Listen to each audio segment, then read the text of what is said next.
derrière le chiasme optique, c'est quoi? La tige hypophysaire. Encore derrière la tige hypophysaire, il y a d'autres éléments. Ce sont les deux corps mammillaires, hein, n'est-ce pas? Vous les voyez, les deux corps mammillaires. Et puis là, on a la fosse interpédonculaire, d'accord? Les pédoncules, on les voit sur les côtés, de ce côté, de ce côté. Ils sont un peu cachés par les vaisseaux.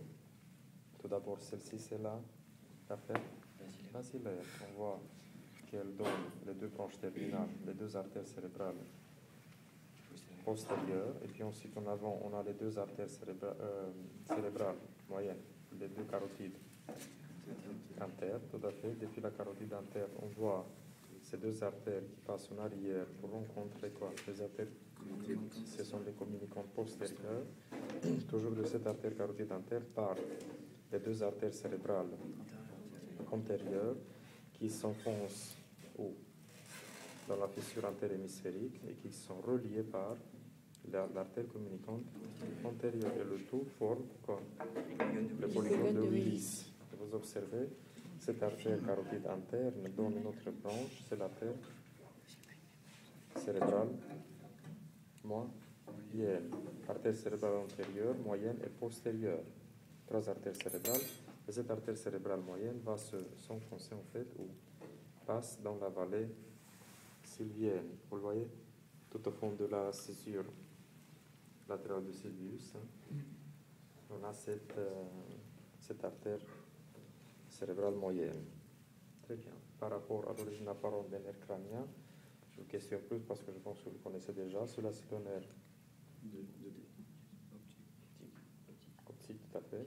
Et puis, là, en arrière, dans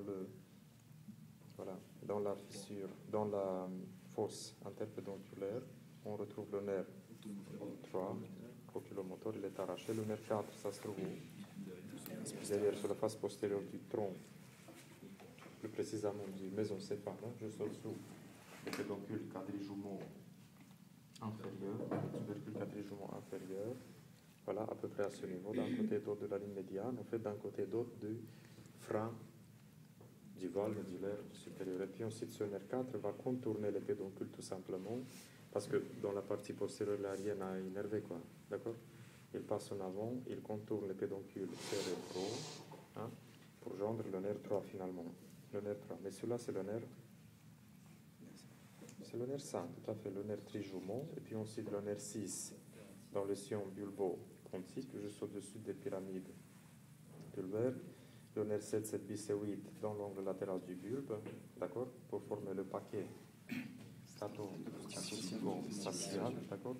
Le nerf 9, 10, 11 dans le sillon rétro-olivaire, le nerf 10, le nerf 12, pardon, dans le sillon pré-olivaire. Voilà. Ça, c'est la révision. Maintenant, nous allons couper tout simplement ce cerveau